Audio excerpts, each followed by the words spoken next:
Bismillahirrahmanirrahim. Sekalian, alhamdulillah kita ketemu kembali dalam keadaan sehat walafiat. Alhamdulillah pada pagi hari ini kita sedang mendapatkan 3 nikmat Allah sekaligus. Ada yang ingat 3 nikmat itu? Yang ingat biasa, boleh pulang dulu, berarti sudah paham ya.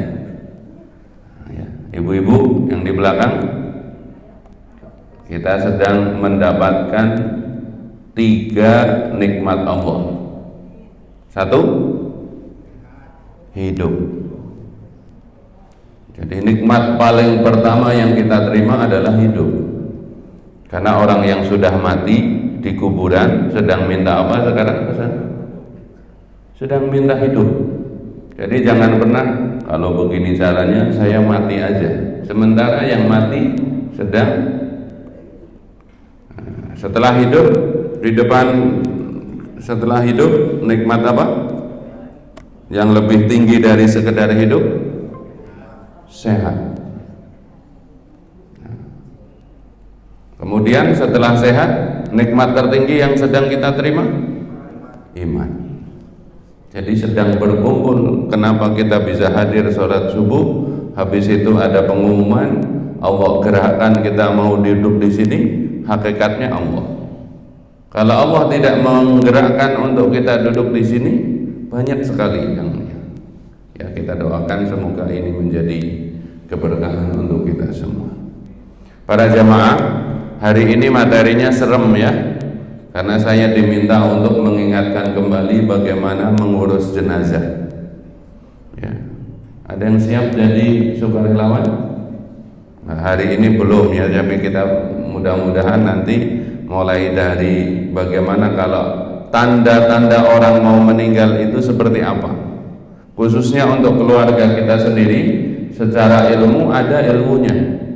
Bukan sotoy ya, berdasarkan pengalaman para ulama. Sudah keluar. Baik. Tapi saya punya utang ya. Ini biar bapak-bapak tidak protes. Pada pertemuan beberapa bulan yang lalu kita membicarakan tugas suami dan tugas istri. Kemarin baru tugas ya, secara cepat saya ingin mengingatkan tugas suami 1. Yang pertama memberi nafkah. Nafkah itu ada berapa? Mahar.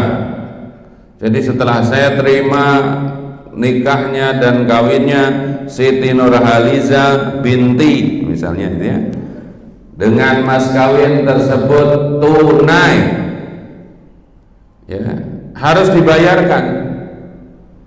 Dalam madhab Syafi'i yang saya pelajari, kalau ada yang mengatakan tunai kok nggak dibayarkan, maka tidak boleh bersepi-sepi, apalagi sampai masuk kamar berdua, nggak boleh. Nah, sekarang pertanyaannya, kalau ada yang akad nikah begini, saya terima dan nikahnya Siti Nurhaliza binti Fulan dengan mas kawin utang, itu sah atau enggak pernikahannya? Sah. Tetapi tidak boleh malam pertama. Jadi syariat itu melindungi bahwa seorang wanita harus dihargai ya. Dan setelah mahar apa? Kalau akad nikah jam 10 pagi, maka makan siang menjadi tanggung jawab suaminya. Ini kan kita kebalik kadang-kadang ya. Yang nyariin makan kalau habis akad nikah suami atau istri? Ya, harusnya kita, dek mau makan apa? Untungnya sama-sama nggak tahu ya kan? Yang istrinya nggak tahu, suaminya nggak tahu, udah. Jadi mahar, makan. Apalagi pakaian. Ya, pakaian itu sesuai musim kalau di Indonesia. Musim panas sama musim hujan. Jadi kalau ada seorang suami nggak beliin Pakaian suami istrinya 2 kali, istrinya marah, dia dosa. Dijawab sama bapak-bapak hari ini, oh, orang sekarang belinya enggak 2 kali setahun Ustaz, tiap bulan, ada yang tiap Rebo setiap pengajian. Mahar, makan, pakaian. Yang nomor 4, tempat tinggal, ya, yang layak sesuai dengan kemampuan. Kemudian yang kedua tadi kan namanya apa, menyangkut hak material. Hak material tadi mahar, makan, pakaian, tempat tinggal. Yang kedua, seperti sering disebutkan di dalam sigot taklid, namanya apa? Muasyarah bil ma'ruf, mempergauli istrinya dengan baik. Mulai dari mana? Tanggung jawab. Kalau istrinya belum bisa ngaji, diajarin ngaji. Kalau belum bisa sholat, diajarin sholat. Kalau akhlaknya kurang bagus, dikasih nasihat. Saya ingatkan kita semua ini para laki-laki, nanti di yaumil hisab tidak ada yang paling berat menuntut kita kecuali istri dan anak-anak kita. Kalau kita abai mendidik, mendampingi istri dan anak kita, maka mereka yang akan nyeret kita ke neraka Allah Subhanahu wa taala. Muasyarah bil ma'ruf juga apa? Kalau ngasih duit itu yang nyaman, ya. Jangan duit cuma 500.000 dilempar, Pak. Duit gitu. Gimana di WA kalau zaman sekarang? Itu sudah tak transfer ya. 5 juta 3 hari, tolong harus habis, kalau nggak habis awas kamu, ya, misalnya begitu. Itu namanya muasyarah bil ma'ruf. Nah sekarang tugas istri, hak suami, ya. 1, ibu-ibu, tugas istri, bapak-bapak sekarang, hah? Masak bukan tugas istri. Kan sudah kemarin, memberi makan itu tugasnya suami. Maka sejatinya yang tugas belanja, masak, suami. Tapi kita minta tolong, Dek tolong belanja, Dek tolong masak. Nah ini pasal pertama. Seorang istri tugas pertamanya apa? Taat kepada suami selagi perintahnya tidak melanggar larangan Allah. Taat. Nah pagi-pagi itu seorang istri nggak wajib bikin kopi, nggak wajib, kecuali suaminya ngomong, Dek tolong bikinin kopi. Bikinin kopi kira-kira perintah yang wajar dah? Taat. Dek tolong cariin sarapan, tapi ngasih duit. Misalnya ya, jangan cariin sarapan, buatin sarapan, tapi gak pernah ngasih duit. Jadi taat ya kepada suami kecuali perintahnya itu yang tidak manusiawi. Contoh, Dek tolong lap mobil, nah itu enggak itu. Ya, tolong genteng bersihin gitu ya. Itu ledeng bocor gitu, benerin ya. Jadi semua perintah suami ya, yang masuk akal, yang tidak melawan ketentuan Allah, wajib ditaati. Itu tugas istri. Tetapi istri tidak wajib cari duit, tidak wajib memberi nafkah, tidak wajib bayar kontrakan kalau belum punya rumah. Termasuk seandainya suaminya lagi kumat. Kok kumat? Dek, saya nanti pulang kantor pengen punya istri anak SMP, tolong nanti kalau saya pulang kamu pakai seragam SMP. Wajib taat itu. Jadi bawahnya roknya biru, bajunya putih, kepang 2 misalnya begitu ya. Ini wajib taat ya. 1, taat. 2, seorang istri wajib independen. Independen itu bahasa kampung saya nggak embok-embokan. Karena ada perempuan begitu nikah disuruh ngapa-ngapain dikit-dikit tanya mama gitu loh. Dek, ayo kita beli horden, ntar tanya mama. Dek, ayo kita beli kompor, ntar tanya mama. Semua kebutuhan rumah tangga ngomongnya tanya. Nanti kalau ada suami yang itu, saya itu nikah sama kamu, bukan sama mama. Nah, ini juga berarti peringatan kalau kita punya anak sudah menikah nggak boleh turut campur. Banyak sekali keluarga itu menjadi bermasalah karena mamah atau papahnya ikutan, padahal kalimatnya suaminya sudah ngomong gimana? Saya terima nikahnya dan kawinnya, tapi bapaknya nggak tega, ibunya nggak tega. Ya, kadang-kadang sudah punya rumah tapi bapak ibunya ngasih rantang mulu, ya nggak? Takut anaknya nggak makan. Nomor 3, tugas istri itu ready to combat, bahasa kitanya.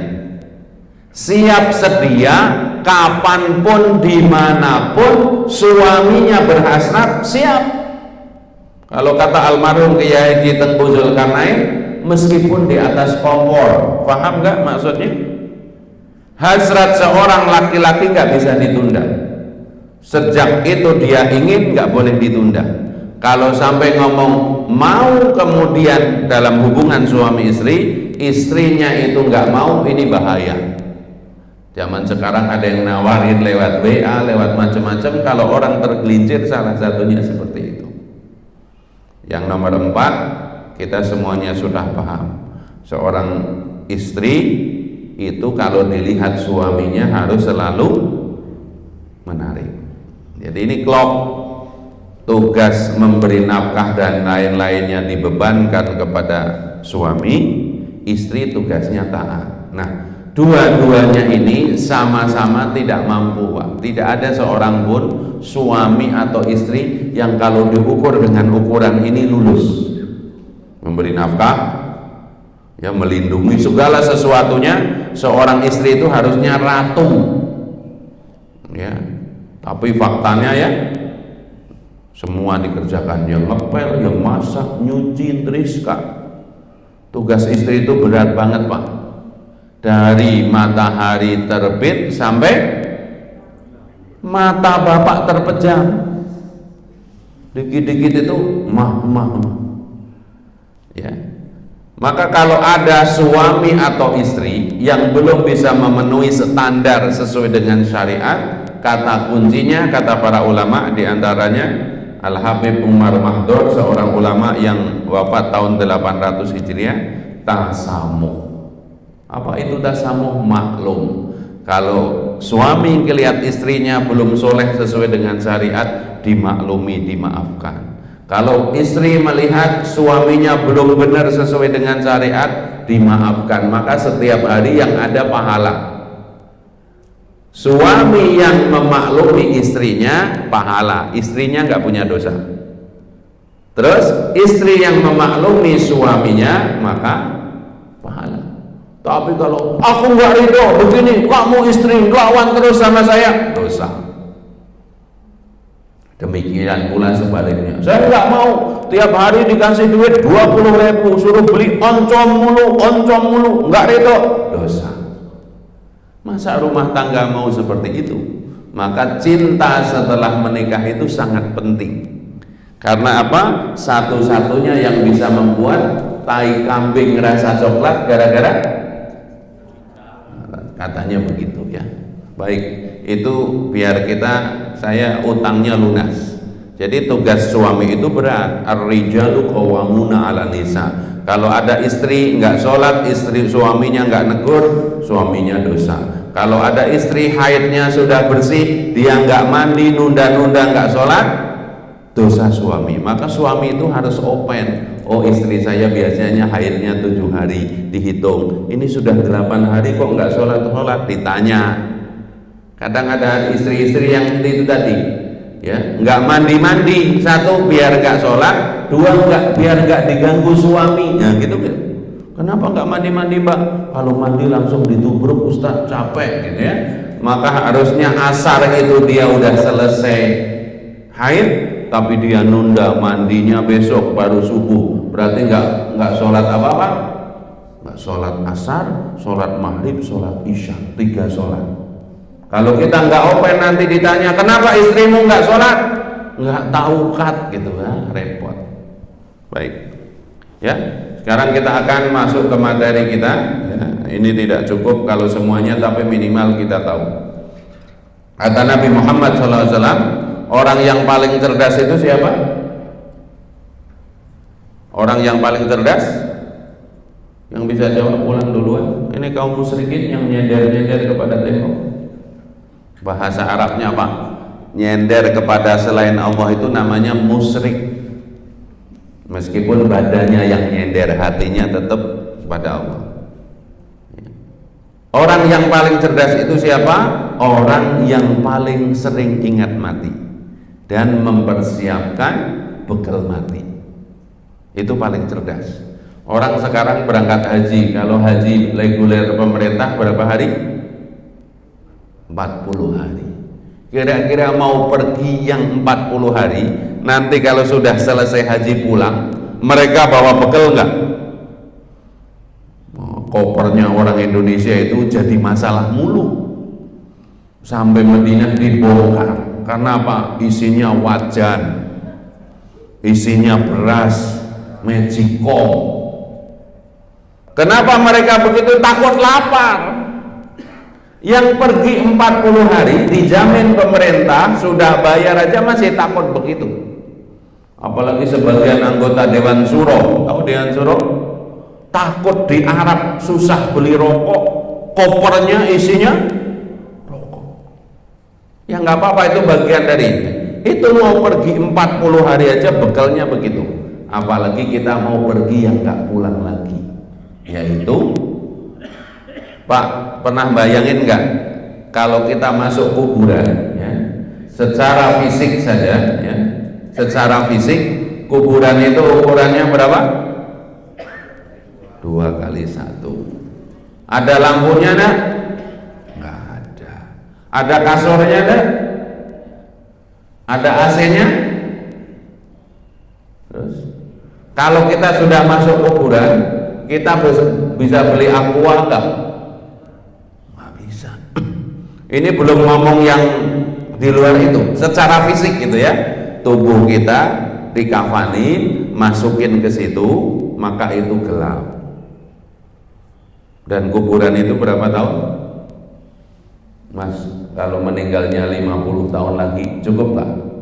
Kira-kira 50 tahun. Terus nanti kiamatnya 1000 tahun lagi. Berarti di kuburan berapa lama? 950. Jadi kalau kita yang di masjid ini rata-rata meninggal 50 tahun lagi, kiamatnya 1000 tahun lagi, kita di kuburan berapa tahun, Pak?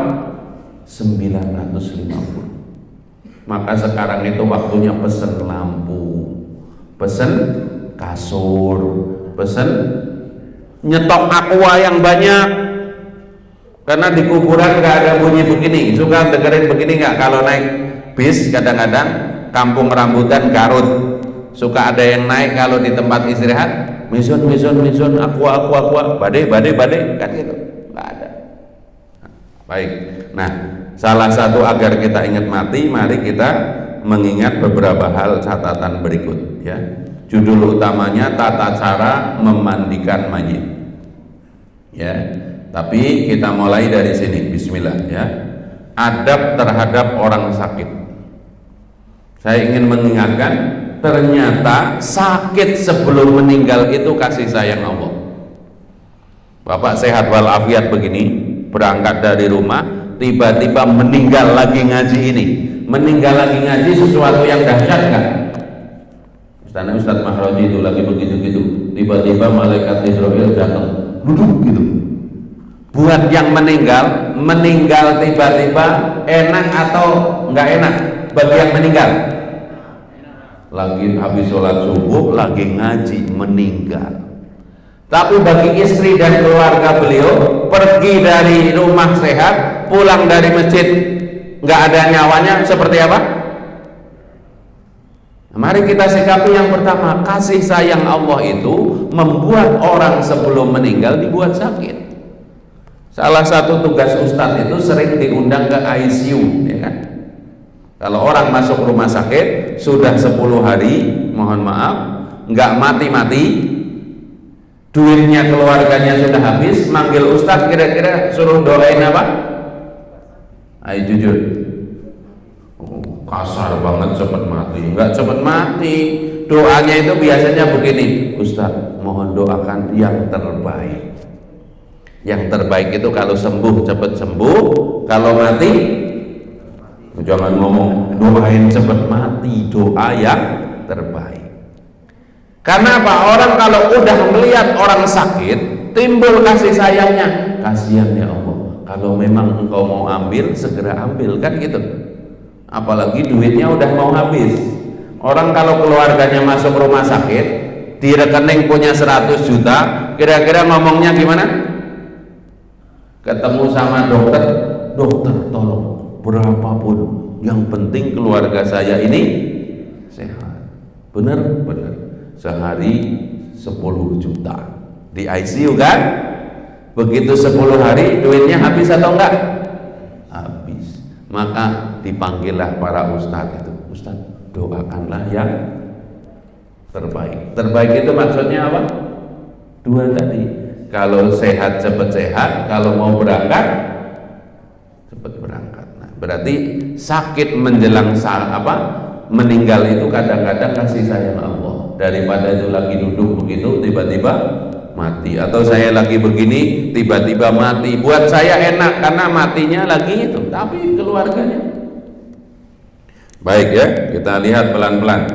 Islam tidak hanya mengatur apa yang harus diperbuat kepada orang yang sudah meninggal saja, tetapi kepada orang yang sedang sakit dimungkinkan akan meninggal, ya.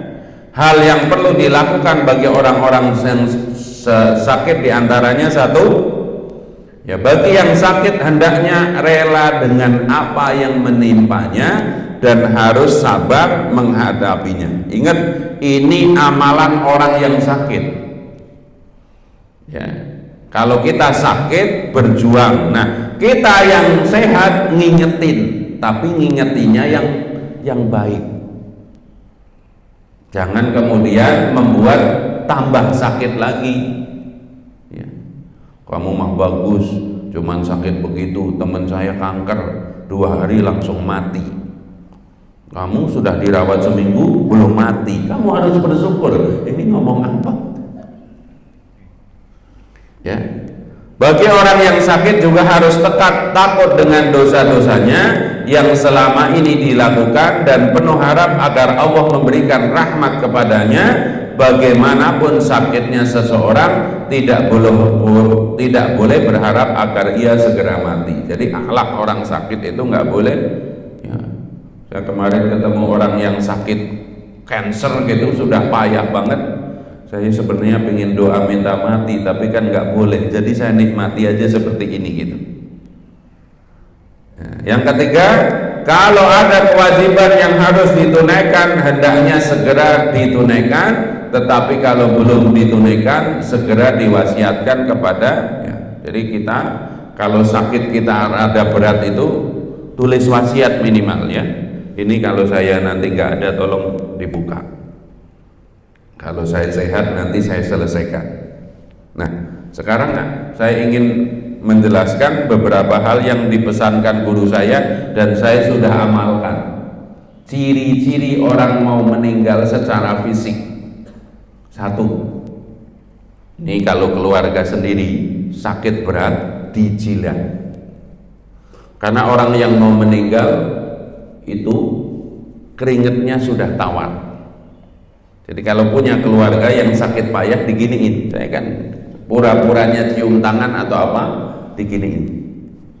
Kalau itu mohon maaf ada keringet tapi keringetnya sudah tidak asin, penelitian para ulama itu waktunya tinggal menghitung hari atau jam. 1, keringetnya tawar. Yang kedua, keluar kotoran kayak bayi, warnanya kuning. Ya, jadi kalau ada orang sakit mohon maaf, biasanya kalau kotorannya masih biasa, kemudian kotorannya itu seperti kotoran pertama kali bayi bisa buang air, itu ciri-ciri mau meninggal. Yang ketiga, kalau dia sakit parah kemudian tiba-tiba menjadi baik, minta makan yang enak, semua keluarga minta dikumpulkan. Nah, ini kadang-kadang ya, ini jadi kalau parahnya minta ampun, tiba-tiba dia menjadi baik dengan tiba-tiba gitu loh. Kan baik itu ada yang proses gitu ya, deg deg deg. Tapi dia tensinya normal, makanannya habis, wajahnya bersinar-sinar. Hati-hati. Seringkali orang kemudian ya kebiasaannya kan ditungguin tuh ya, 3 hari 3 malam itu ditungguin. Begitu baik, mohon maaf, anaknya ada yang ngantor, ada apa, tiba-tiba di jalan seperti itu. Bapak saya sendiri termasuk begitu ya, payah luar biasa apa-apa, ditungguin sama adik saya, tiba-tiba adik saya baru 2 jam pamit mau ngelihat kantor, ya nggak ada. Seperti itu. Jadi secara penelitian ulama, secara fisik orang mau meninggal ya, tapi jangan mastiin ya, jangan mastiin udah mau mati, ngomongnya begitu di depan yang sakit lagi, ya enggak? Kenapa? Keringetnya udah tawar, ini bapak keringetnya udah tawar ya, ya mati beneran langsung begitu secara itu, karena langsung stres gitu ya. Ini tanda-tanda kalau kita sedang nungguin orang sakit itu seperti itu, tapi jangan sotoy ya. Kita lanjutkan. Jadi 3 hal tolong perhatikan. Kalau kita dalam keadaan sakit, ridho, rela. Kalau ada yang sakit belum ridho, tugas kita mengingatkan ya, sakit itu nikmat dari Allah, jangankan sampai sakit demam. Orang terkena duri aja diampuni segala dosanya oleh Allah, seperti itu ya. Berikutnya, dalam hal menghadapi orang yang menjelang ajal atau sakaratul maut, Nabi SAW menganjurkan kepada orang-orang Islam di sekitarnya untuk melakukan beberapa hal. Jadi kalau ada orang yang ini nazak bahasa kitanya, yang kelihatan mau meninggal, menengoknya dengan memberikan nasihat-nasihat terbaik bagi si sakit dan memberi semangat kepadanya. Jadi tugas kita itu nengok, memberi semangat. Nah, dalam hadis lain diterangkan, hakul muslim alal muslim situn. Tolong diingat-ingat, tugasnya atau kewajiban sesama muslim itu 6. 1, belum mati udah langsung dimandikan. Ya, idza laqitu fasalim alaihi. Kalau ketemu memberi salam dulu. Jadi kalau kita ketemu orang lain, tugas kita memberi salam. Kemudian secara fikih jadi hukum, memberi salam itu sunnah, menjawab salam itu. Tapi jangan kemudian diam semua karena inginnya jawab, ya kan? Kalau jawab dapat pahala apa? Wajib. Kalau itu pas ketemu karena ingin dapat pahala wajib. Sudah, pokoknya kalau ketemu yang paling baik itu justru memberi salam lebih dulu. Karena ada orang memberi salam maka wajib dijawab. 1. 2, apabila diundang datang. Apalagi walimah, ada orang yang nikah itu wajib datang. Kalau nggak diundang datang, boleh nggak kondangan? Nggak boleh.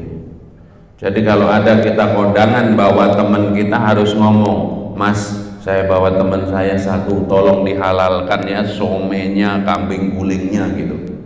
Jangan kamu mau kemana? Mau kondangan, ikut dong gitu ya. Kenapa di rumah nggak masak? Nggak boleh. 3, urut-urutannya, jangan langsung sakit aja. Kalau ketemu memberi salam, kalau diundang datang, kalau ada yang minta nasihat, beri nasihat, minimal didengerin. Jadi kalau ada orang minta nasihat kepada kita, kita kasih. Kalau bahasa sekarang, kalau ada yang curhat, bantuin. Jangan ada orang mau ngomong pasti mau cerita masalah, gua juga punya masalah, bukan kamu doang. Enggak, kita wajib mendengar, minimal mendengar keluh kesahnya dan dijawab kalau mampu. Kalau enggak, jawab, oh saya belum tahu ilmunya, nanti kalau ketemu ustadz kita nanya aja. Baru yang nomor 4, kalau ada yang bersin, dia mengucapkan alhamdulillah, baru didoakan. Kalau ada orang tapi tidak membaca alhamdulillah, makruh mendoakan. Maka ingetin dulu, kamu berdoa dong, alhamdulillah. Jawabannya gimana? Yarhamukallah. Yang bersin doain lagi, yahdikumullah. Asik banget, hanya gara-gara bersin. Yang nomor 5, kalau ada orang sakit dibesuk. Nah, kalau kita tahu keutamaan orang besuk orang sakit, pasti kita akan datang. Salah satunya kalau kita besuk orang sakit itu, satu, ada hadits qudsi mengatakan begini, kenapa saya sakit kok kamu nggak datang? Kata Allah, kalau ada orang sakit itu, kalau kita nggak besuk padahal bisa besuk, ya seolah-olah negur kita, kok saya sakit kamu nggak datang. Sahabat sanksi kepada pernyataan ini, ya hakikatnya orang mendatangi orang sakit itu mendatangi Allah. Apalagi keutamaan yang lain, mendatangi orang yang sakit itu seperti memetik buah-buahan yang nanti akan kita nikmati di surga. Yang ketiga, begitu kita mendatangi orang sakit di jam besuk, biasanya jam berapa kalau di rumah sakit? Ya, antara subuh sampai duhur, anggap pagi. Orang yang membesuk rumah sakit atau orang sakit pagi, maka didoakan oleh malaikat, 70 malaikat, kalau besuknya pagi sampai sore. Kalau besuknya sore, 3 hal ini tolong diingat. Orang mendatangi orang sakit layaknya dia mendatangi Allah. Orang yang membesuk orang sakit seperti memetik buah-buahan. Orang yang mengunjungi orang sakit, maka mulai dia di dekat orang yang sakit sampai itu didoakan 70.000 malaikat.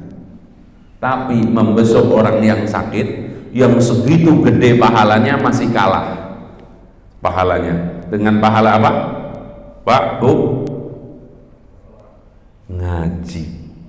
Siapa yang hadir ke majelis ilmu seperti ini lebih baik daripada sholat sunnah 1000 rakaat, lebih baik dari mengunjungi orang sakit 1000 orang sakit, lebih baik dari ngantar jenazah 1000 jenazah. Tapi ingat ya, ini hadis kesyukuran kita dimunahkan ngaji ya. Jangan kemudian, kok kamu nggak besuk orang sakit, pahalanya gedean ngaji, gua ngaji. Kok kamu nggak nganterin ke kuburan, pahalanya dikit, gua mending ngaji. Ini namanya salah menempatkan dalil. Maksudnya kalau kita bisa ngaji seperti ini, dahsyatnya luar biasa. Jangan jadi alasannya enggak, kenapa kamu nggak pernah orang sakit? Orang tadi saya udah ngaji subuh lebih banyak dari ya datangin orang sakit 1000. Kenapa kamu tetangganya mati nggak takziah? Pahalanya banyak kan tadi ngaji. Minggu depan aja ngaji lagi Sabtu. Ya, tolong diingat-ingat. Kita lanjutkan. Yang kedua, menganjurkan untuk selalu bersabar dan selalu berbaik sangka kepada Allah. Makanya doa ketemu orang sakit yang paling gampang gimana? Bahasa Arab, la ba'sa, nggak apa-apa, udah, ini rahmat dari Allah. Kalau yang panjang gimana? Kalau besok orang sakit doanya, ya Allah sembuhkanlah si fulan. Bahasa Arabnya Allahumma isfi, ya syafi'an la sakoma. Kalau nggak bisa bahasa Arab, pakai bahasa Indonesia sama aja. Ya Allah sembuhkan Pak Muhammad, sembuhkan Pak Muhammad. Kalau kita ingin bantu agar Allah menyembuhkan penyakit kita atau penyakit orang lain, ada yang ingat? Misalkan kita lagi sakit kepala, kepala kita pegang, baca bismillah 3 kali. Bismillah, bismillah, bismillah. A'udzu billahi biizzatihi wa qudratihi min syarri ma ajidu wa uhadiru, bahasa Arabnya. Ya Allah, dengan namamu aku berlindung dari sakit ini dan yang aku khawatirkan. Jadi seperti itu. Yang ketiga, menganjurkan si sakit untuk menghindari hal-hal yang dapat merusak kemurnian tauhid, ya. Makanya dianjurkan, ayo baca sebut ya Allah, ya Allah, ya Allah. Kalau masih sehat seger, la ilaha illallah, la ilaha illallah. Itu untuk menepis. Karena orang lagi sakit itu setan, jin, iblis itu datang. Kadang menyerupai sebagai orang tuanya, gurunya, ya, ingin menggelincirkan kita, maka kita harus begitu. Yang keempat, jelas berdoa untuk si sakit, ya, doa yang terbaik, ya, nggak apa-apa doa sembuh, ya. Orang kalau sakit meninggal itu sembuh total, karena apa? Tidak lagi merasakan sakit. Jadi kadang-kadang Allah mengabulkan doa agar sembuh itu diwafatkan oleh Allah. Saya tahun 2012 ya umroh dengan salah seorang pemimpin redaksi koran Jawa Pos. Dia dapat kabar kakaknya sakit keras, maka kemudian dia berdoa di mana? Di Raudhah. Begitu selesai berdoa, setengah jam, sejam kemudian dikabarin, Ustadz, kakak saya meninggal, padahal tadi saya doakan biar sembuh. Lah iya, sembuh dari segala penyakit itu salah satunya diwafatkan oleh Allah Ta'ala. Yang kelima, menalkin si sakit dengan bacaan syahadah agar dapat mengakhiri hidupnya dengan baik atau husnul khotimah. Man kana akhiru kalamihi la ilaha illallah dakhalal jannah. Makanya ini yang menjadi perbedaan pendapat. Talqin itu untuk orang yang mau mati atau sudah mati. Ini furuq yang sepakat sebelum mati. Tapi kan kalimatnya lakinu mautakum, talqinkan orang yang mati di antara kalian. Nah, kemudian ulama beda pendapat. Ada yang mengatakan sudah mati atau mau mati. Nah, udah itu furuq bagian ulama.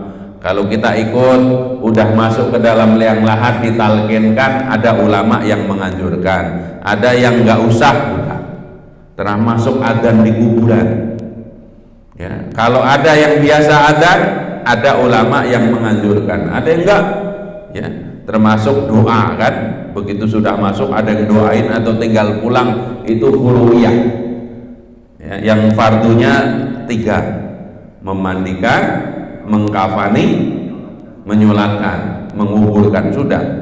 Tapi habis sholat begitu assalamualaikum, assalamualaikum, ada yang didoakan, ada yang langsung pergi, furu kan gitu. Ada yang setelah sholat langsung jalan kan, diangkat.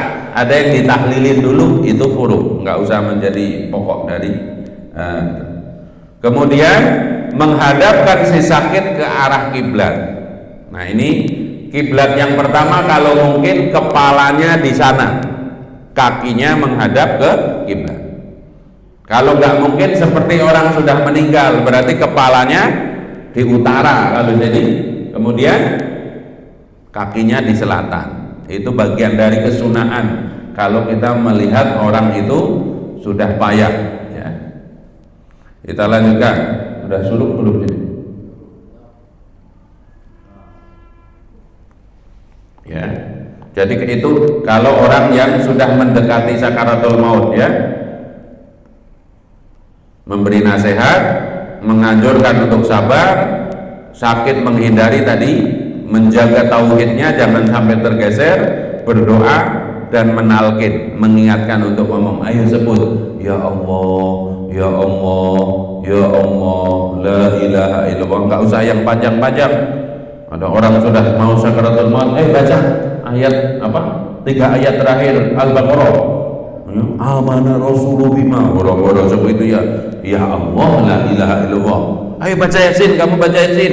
Jangan kami doang yang sehat baca Yasin. Baca Yasin. Yasin, orang-orang seperti itu, ya. Kita lanjutkan. Adapun hal-hal yang harus dilakukan terhadap orang yang sudah meninggal adalah merawat jenazahnya yang dimulai sejak menyiapkan, memandikan, mengkafaninya, mensolatkan hingga menguburkannya. Jadi tadi sudah kita ya, fardu kifayahnya itu jelas 4. Kalau misalkan di komplek ini atau di sebuah kampung atau di sebuah RT ada jenazah nggak ada yang ngurus, maka dosa semua satu komplek. Makanya begini, para ulama itu mohon maaf, meskipun dia mabuk, pencuri, pezina, begitu meninggal yang fardu kifayah 4 ini pasti ada ulama yang kemudian ngurus. Tahu rahasianya enggak? Misalkan ada orang mabuk, dia orang Islam mabuk di pos, harus diurusin. Kenapa? Nanti kalau nggak diurusin dengan cara yang tidak islami. Saya ulangi ya. Jadi meskipun dia mungkin secara kasat mata dia pendosa besar, maka kita sebagai orang yang hidup wajib tetap ngurus dia sebagai orang Islam. Karena kalau orang Islam nggak mau ngurus, nanti diurus yang lain, model agama lain atau kepercayaan lain. Misalnya ya, mohon maaf, kita orang masjid itu nggak mau ngurusin jenazahnya orang mabuk, diurusin sama teman-temannya yang tukang mabuk, ya, nggak pernah ngaji, nggak pernah itu, yang namanya orang mabuk, ya bebas ya kan. Nah nanti kuburannya biasanya kan miring, kita sebagai pemabuk kuburannya berdiri gitu ya, pas ngubur itu berdiri, ya, biar kelihatan keren. Nanti di di kuburannya kita kasih botol-botol itu biar keren, ya namanya orang pemabuk. Nah kita tugasnya meskipun dia mabuk, pencuri, pezina tetap harus dimandikan. Karena apa? Biar syariat itu tegak di situ. Ya. Kemudian merawat jenazah termasuk salah satu kewajiban umat Islam yang termasuk dalam wajib kifayah. Ya, tadi sudah. Hal yang harus dilakukan terhadap orang yang baru atau sudah meninggal: 1, segera memejamkan mata si mayat dan mendoakannya. Ya, memejamkan mayat itu bagaimana tekniknya? Ini di sini sama perutnya. Jadi saya diajari nih, kebetulan bapak saya dulu juga ngurus orang meninggal mulai dari tahun 79 sampai tahun 2015. Jadi dari saya kecil sampai saya dewasa itu kalau ada orang meninggal bapak saya dipanggil itu. Itu tekniknya gimana? Ini dipegang sama diturunkan ke bawah begini. Nah, ini mata itu kan orang habis meninggal juga ada yang melek, melotot. Jangan suudzon dulu, karena apa? Mata itu mengikuti jalannya. Jangan kemudian dihubungkan sama majalah Hidayah. Jarang ke masjid, meninggalnya melotot. Wah, itu sotoy namanya. Termasuk saya pernah diundang di sini di Buaran kompleks saya yang lama. Orang meninggal di rumah sakit, sudah dikafani, begitu sampai rumah dibuka. Kan orang begitu di rumah sakit dibuka, matanya melotot. Kenapa? Waktu jalan dari rumah sakit sampai ke rumah, perutnya kan begini-begini. Dan jenazah itu seluruh selnya belum mati total karena masih proses, masih lemes. Maka begitu guduk gitu, itu dia buka lagi. Pas dibuka kapasnya melotot. Kaget nggak keluarganya? Kaget. Maka ditahan aja, diginiin lagi. Ya, seperti itu. Sambil membaca minimal Bismillahi wa ala millati Rasulillah. Kita baca Bismillahi wa ala millati Rasulillah. Menutup seluruh badan si mayat dengan pakaian atau kain selain pakaiannya kecuali bagi mayat yang sedang berihram. Kalau orang lagi haji pakai baju ihram nggak boleh ditutup. Saya sering ketemu kalau di Masjidil Haram ada yang disolatin tetap pakai baju ihram, mukanya terbuka, sininya tetap, kepalanya itu tetap. Kalau orang ihram itu tidak boleh ditutup seluruh badannya. Kemudian menggerakkan ya menyegerakan pengurusan mayat mulai dari memandikan, mengkafani, membungkus dan mensolatkan. Tapi adat kita kadang-kadang meninggal pagi ya baru dimandikan nanti, kadang-kadang ya ada yang nunggu keluarganya dan seterusnya. Ya itu bukan sesuatu yang haram, tapi kalau mungkin sekarang kan ada video call ya, disegerakan lebih baik. Tapi jangan jadi ribut gara-gara ingin mengamalkan sunnah ribut. Ini harus segerakan, keluarganya ingin nunggu dan seterusnya. Kemudian sebagian dari keluarganya yang ya hendaknya segera menyelesaikan hutangnya si mayit kalau mungkin. Nah, biasanya secara adat menjadi nggak pantas ya, ada orang mati kok. Tapi itu bagian dari itu. Secara khusus Nabi memberikan tuntunan dalam perawatan jenazah ini yang meliputi memandikan jenazah, mengkafani, mensolatkan, menguburkannya. Dalam hal ini Nabi tidak memberikan aturan yang rinci, hanya ketentuan umum saja yang mempermudah kita umat Islam mengembangkannya sendiri ya di tengah masyarakat yang berbeda-beda. Namun secara khusus Nabi juga memberikan rambu-rambu mana yang boleh, mana yang tidak. Biasanya yang buruk apa? Pakai kembang atau enggak kembang, kan gitu. Apalagi di atas kuburannya ditaruhin kembang atau enggak kembang, kan juga ada itu keranda kemudian dikasih kembang. Itu furu, bukan pokok dari itu ya. Karena sudah suruh mungkin sampai sini dulu ya.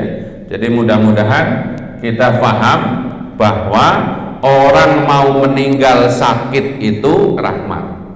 Karena tentunya yang ditinggal lebih mudah melepaskan daripada sehat walafiat kemudian mati. Dan menjenguk orang sakit, ngurusin orang sakit bagian dari 6 hak utama sesama orang yang beriman. Mungkin itu. Kalau ada pertanyaan sebelum kita sholat. Ya, misalnya. Ini kalau ada kejadian kita sehari-hari, kebanyakan kita nggak sendiri, yang mencari nafkah istrinya, tapi istrinya nggak rela karena menyuruh suaminya untuk bekerja, suaminya burung apa tidak mau bekerja, sedangkan istrinya bekerja, membayar listrik, membayar tabel, memberi nafkah, seperti itu, dan istrinya nggak ikhlas untuk rela. Yeah. Nah itu gimana hukumnya? Hukumnya jelas, setiap hari suami seperti itu dosa. Setiap hari. Ya kalau bisa kita ngingetin istrinya, jangan sampai dia capek, kemudian dia nggak dapat tambahan pahala. Meskipun dia itu nggak dosa, dia marah-marah, aku nggak rela, itu nggak dosa. Buat dia nggak dosa, karena hak dia itu mendapatkan nafkah. Tapi sangat disayangkan karena berarti dia rugi, harusnya dapat tambahan pahala. Apa itu tambahan pahalanya? Sabar, kan gitu ya. Tapi kalau ngomong itu suaminya dosa, apalagi kerjaannya cuma nongkrong, mancing ya enggak, mandiin burung ya. Ya, jadi tadi kalau kita mohon maaf si istri itu ngaji, maka dimaafkan, maka dia itu nggak capek 2 kali gitu loh. Ini kan sudah nyari duit kemudian capek marah-marah ya. Nah kalau toh mau mengingatkan, niatnya tadi mengingatkan karena Allah. Tapi yang nggak salah, istri seperti itu secara syariat nggak salah. Cuman secara akhlak kalau mau berbuat ihsan itu udahlah nanti Allah yang balas gitu. Kalau ngingetin nggak pakai marah-marah idealnya. Tapi kalau dia setiap hari marah itu hak, marah yang hak. Wong memang seperti itu. Tapi abdolnya kalau dia memaklumi, ya Allah mudah-mudahan istri suami saya itu bisa menjadi lebih baik, dia nyari itu gitu. Jadi itu seperti itu kan gini tadi saudara, kalau ada suami yang belum benar, istri memaklumi, istri dapat pahala tambahan dan membantu suaminya nggak dosa tiap hari. Kalau ada istri yang ngelawan suaminya, itu kan dosa. Kalau suaminya memaafkan, maka suami dapat pahala tambahan, istrinya nggak dosa. Itu kalau rumah tangga itu akan pingin penuh nikmat, penuh pahala. Tapi kalau suaminya tidak memaafkan istri, hak gitu. Jadi suami yang mengandalkan nafkah atau makannya sama istri dosa. Kalau istrinya nggak ridho. Tapi kalau istrinya ya karena saya diberi kemampuan oleh Allah, rezeki juga dari Allah, ayo sama-sama makan. Tapi usaha dong mas, apa kayak jadi belantik kayak jualan online kayak apa gitu. Nggak harus banyak, yang penting bergerak gitu. Nah, ini kadang-kadang itu fakta di lapangan seperti itu. Ya. Semoga diberikan kebahagiaan. Ya Pak. Waalaikumsalam.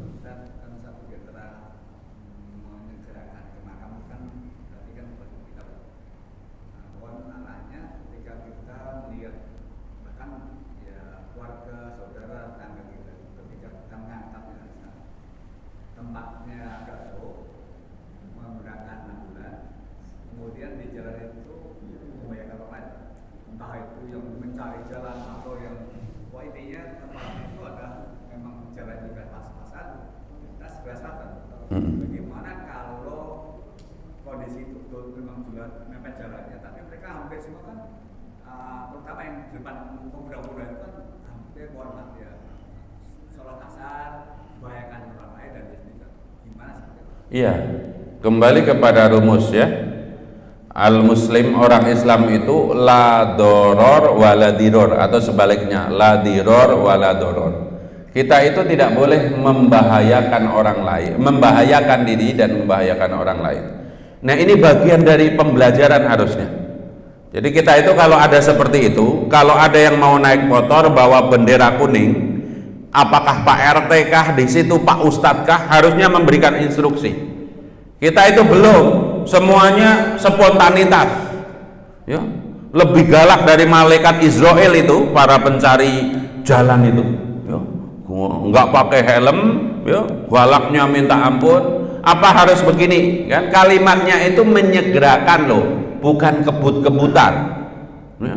Faktanya orang itu ya bukan pengawal, bukan polisi, tapi lebih galak.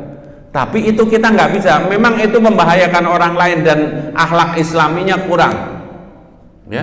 Tetapi kita kan belum pernah memberikan edukasi. Nah ini tugas kita. Jadi kalau terjadi di lingkungan kita ada yang meninggal, siapa yang dituakan atau inisiasi aja, siapa yang mau jadi pembuka jalan, tolong jaga akhlak ya, karena kita gitulah kan kita belum. Cuman kalau kita ketemu selalu protes, siapapun monggo kan gitu kan, biasa aja. Tapi enggak ya, karena kita belum pernah mendidik.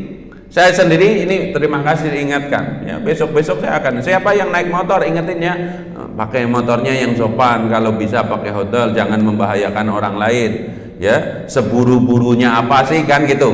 Itu memang bagian dari yang harus kita edukasi itu ya, orang-orang yang spontan ingin membuka jalan untuk jenazah ya. Kalau kita balik kan jenazahnya santai-santai saja, kita aja yang ya enggak, jenazah yang mau dikuburin santai-santai aja enggak, kitanya aja yang kadang-kadang sampai berantem gitu kan.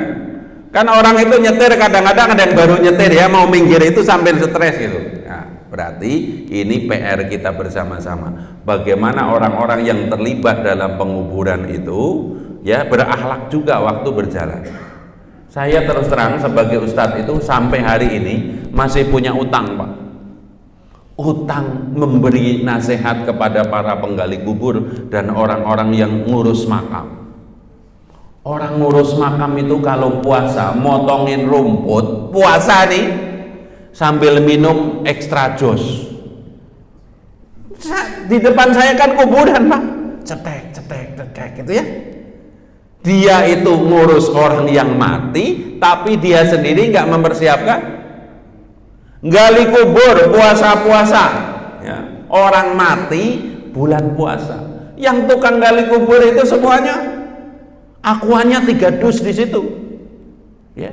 Ini PR juga. Jadi PR kita itu pengawal jenazah yang ugal-ugalan, sama orang-orang yang tukang gali kubur belum ingat mati, belum sholat ya. Saya baru bisa mendoakan. Saya pingin itu ke makam Pondok Kelapa di depan rumah saya itu ingin mendakwai mereka. Tapi kan nggak cukup ngomong ya Mas. Minimal seminggu sekali bawa sarapan. Di sini ada berapa orang? 30, bawa nasi uduk ya. Ya nih. Ya, bawa mungkin sebulan ya 4 kali, bulan depannya pada ayo kita ngobrol gitu kan. Kalau tiba-tiba kamu itu nggak pernah ingat mati ya, nguburin orang mati malah nggak puasa, bisa dipacul kan kita seperti itu.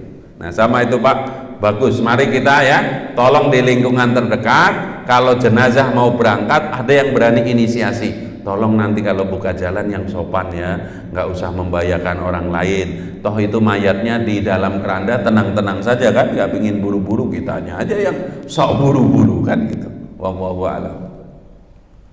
Baik ya, mudah-mudahan ada waktu nanti kita bagaimana sebelum mandikan itu badannya disenamkan dan seterusnya kita latihan. Tapi saya mau izin dari sekarang istikharah, siapa yang siap jadi sukarelawan. Kalau pakai boneka itu beda dengan yang asli.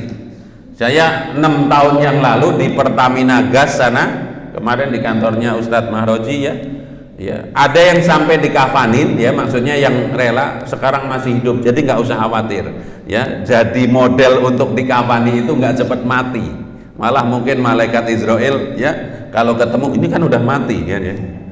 Wallahu a'lam bishawab. Ya, Al-Fatihah. A'udzubillahi minasyaitonirrajim. Bismillahirrahmanirrahim. Alhamdulillahirabbil alamin arrahmanir rahim maliki yaumiddin. Iyyaka na'budu wa iyyaka nasta'in ihdinas siratal mustaqim siratal ladzina an'amta 'alaihim ghairil maghdubi 'alaihim waladdallin amin. Alhamdulillahirabbil alamin. Allahumma shalli wa sallim wa barik ala nabiyyina Muhammad wa alihi wa sahbihi wa barik wa sallim ajmain. Ya Allah, hujamkanlah kepada kami kecerdasan yang paripurna, yaitu kami mengingat kematian kami dan setiap hari mempersiapkan mengumpulkan bekal untuk keselamatan kami setelah mati. Ya Allah, mudahkanlah kami berzikir menyebut namamu, bersyukur atas segala nikmatmu, dan ibadah kami semakin hari semakin baik. Ampunilah dosa dan kesalahan kami, kedua orang tua kami, guru-guru kami, sahabat dan saudara kami. Wafatkanlah kami kelak dalam keadaan husnul khotimah. Kubur kami kubur yang lapang, hisab kami hisab yang ringan, mudah secepat kilat meniti sirat, sehingga kami engkau kumpulkan dengan para nabi, para siddiqin, syuhada dan solihin di surgamu. Bifadli subhanaka rabbika rabbil izzati amma yasifun, wa salamun alal mursalin walhamdulillahi rabbil alamin. Wal asri, bismillahirrahmanirrahim. Wal as innal insana lafi khusrin illa ladzina amanu wa amilus solihati wa tawassaw bil haq wa tawassaw bis sabr. Subhanakallahumma bihamdika asyhadu an la ilaha illa anta astaghfiruka wa atubu ilaik. Wal amru minkum wallahu a'lam bissawab wallahul muwaffiq ila aqwamit thoriq. Assalamualaikum warahmatullahi wabarakatuh. فبأي آلاء ربكما تكذبان